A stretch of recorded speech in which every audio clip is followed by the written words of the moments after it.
done along with other inmates, they became targets. I mean, it was a culture type thing more than anything else. You had all these marches going on and everything, and Martin Luther King and this type of thing going on in society, and then here we are trying to integrate a bunch of hardcore prisoners, see. By the spring of 1972, the authorities were struggling to cope. Increasing outbreaks of inmate violence were straining the prison's resources to breaking point. Anybody knows that if you got 100 men or better in a dormitory, and you're lucky if you got one officer to put in there on each shift,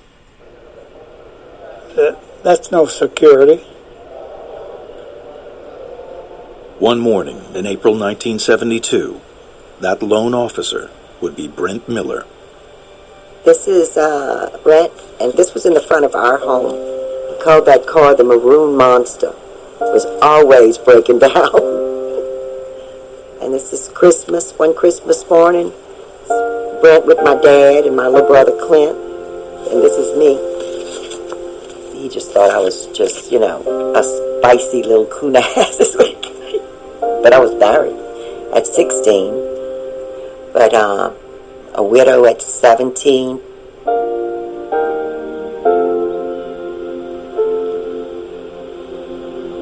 That day, I think I dropped him off at work about 6 or 6:30, and then I went home, and then I went to school. And while I was at school, my sister, she came in with someone with the prison to tell me that he had been killed. And then we went back home, and it was chaos. That's how I found out. They'd staged kind of a strike in the cafeteria, which pulled some of the correctional officers off of the walk, leaving Brent Miller totally alone with, hundreds of inmates to watch. Whenever the convicts go to the mess hall, you lock the damn door and you stand out on the hall, visible. You don't sit in a dormitory and drink coffee with your back to the door. He really should not have been there. He should have been the one taking the people to eat in the cafeteria and going to help with the disturbance there. But he had gone into one of the dormitories and sat on a cot and was having coffee with this elderly black inmate, and that's when the killing happened. It's like a slaughterhouse in there. Brent Miller was stabbed 32 times and left to die in a pool of blood. It was really bad. It's hard to talk about that. But I can remember being in our room and the priest coming, and they wanted me to go to Mrs. Miller's, and it was crazy. It was just crazy. There's so much in and out, but now, when you have a killing like that, you have to interview every prisoner down there. After just 2 days of investigation, 4 leading black militants, including Herman and Albert, were accused of the murder. The case against one of the 4 collapsed when it was revealed that he had been inserted into the case by those within the prison administration determined to discredit the Black Panthers. He had nothing to do with the crime at all. Witnesses placed him in other locations at the time of the killing. And in a dramatic turn of events, another defendant, Chester Jackson, admitted to holding Miller during the murder. It's not a one-man deal, Chester Jackson, with that boy as far as I'm concerned. There were 2 or more of them till they subdued him enough where he was immobile. In my mind, and I got 40 years of experience around convicts, those 3 men murdered that boy. Chester Jackson turned state's evidence mid-trial in return for accepting the lesser plea of manslaughter. and that left Albert Woodfox and Herman Wallace facing the prospect of conviction for the gravest of crimes, the murder of a prison guard.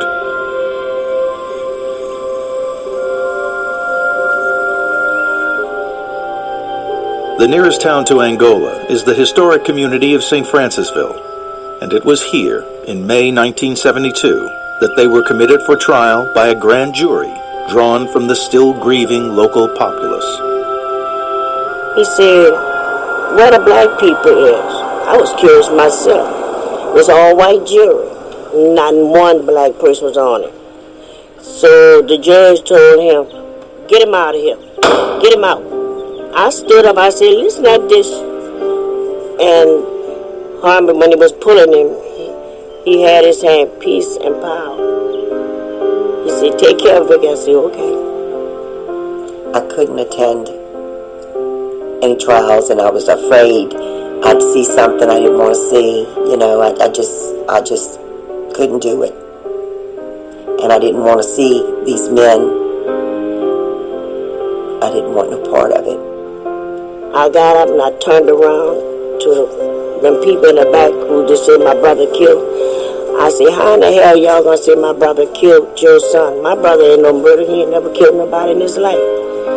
And my mama said, "Shut up, Vicky." I said, "Mother, I'm not gonna shut up because they got him wrong." In my mind, I'm 81. I go to my grave knowing that those people were the perpetrators. Period. No question in my mind. I was glad, you know. I trusted that they had the right people. I trusted everything. And I totally, wholeheartedly believed that they had the ones that killed him.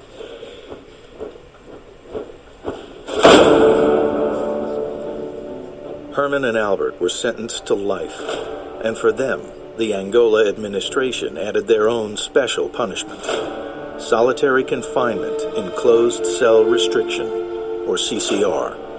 Well, the cells in CCR, them cells will make you lose your mind, make you go crazy if you ain't strong, you know, because being locked up, a dog don't want to be locked up 24 hours a day, you know.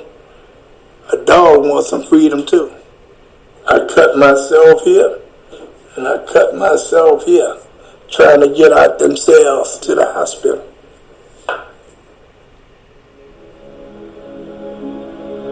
Prisoners were only supposed to be locked up in CCR temporarily. In theory, it was while they were deemed to be a danger to themselves or to other prisoners. But the Angola authorities simply signed the forms every 90 days, and Herman and Albert were trapped. They began a life in isolation that was to last more than 40 years.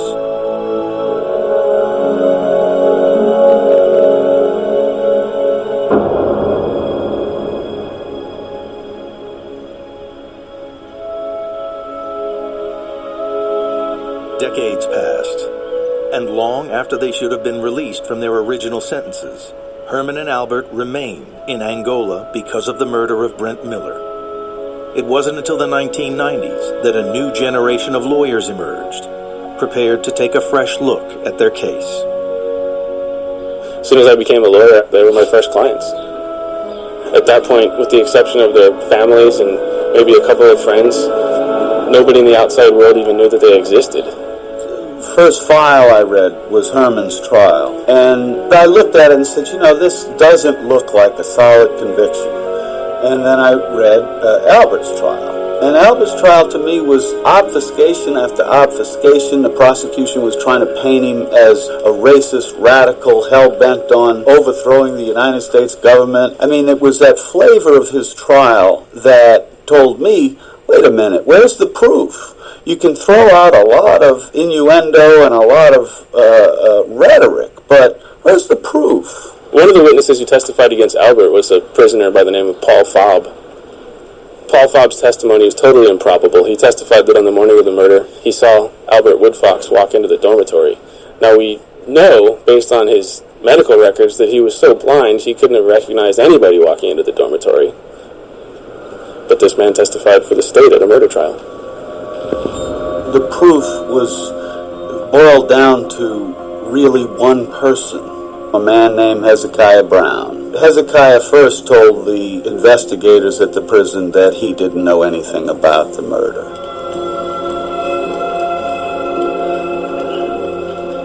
A few days later, he's dragged from his bed at midnight, put under the bright lights of interrogation, and told, "If you help us crack the case, we will get you your freedom." At that point, he said it was Wallace and Woodfox. And local author Ann Butler's research recordings provided evidence of just how pliable Hezekiah Brown could be. Well, at the trial, they called Hezekiah Brown, and he said that he saw Woodfox and 3 other black men. So if Hezekiah was one, you could put words in his mouth. Immediately after he gave the authorities information, he was transferred to the most minimum security part of the prison. He was given a private house of his own on prison grounds. And on the orders of the warden, he was given a carton of cigarettes every week by the state. A carton of cigarettes in prison is currency. Obviously, though, the reward of freedom is everything to a life prisoner. And eventually he was released. And he died a free man. After decades of fighting their convictions from their cells, in 1992, Albert won an appeal, which forced prosecutors to present his case to a new grand jury back in the St. Francisville courthouse.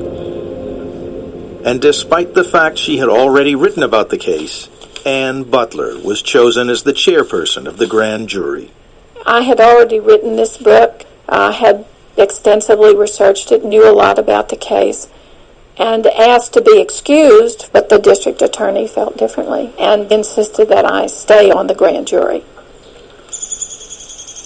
This is an unusual judicial district because people in the jury pool are employed at Angola or married to people at Angola. So it's hard to get a jury that's totally uninvolved with Angola.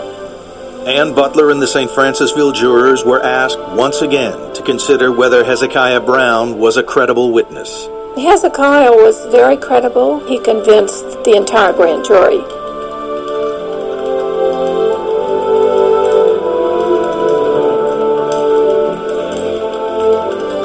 Years later, documents show he was promised freedom for his testimony. The co-author of Ann Butler's book was her then husband, Murray Henderson, warden of Angola at the time of the murder, the same man who had campaigned so vigorously for Hezekiah Brown's release, and one of the key people in charge of the original investigation. But that investigation seemed prepared to discard a dramatic piece of evidence found close to Miller's body. What really got me was that this one fingerprint, I mean, they have all these inmates in there, and I'm sure all their fingerprints on, I mean, they're not going nowhere.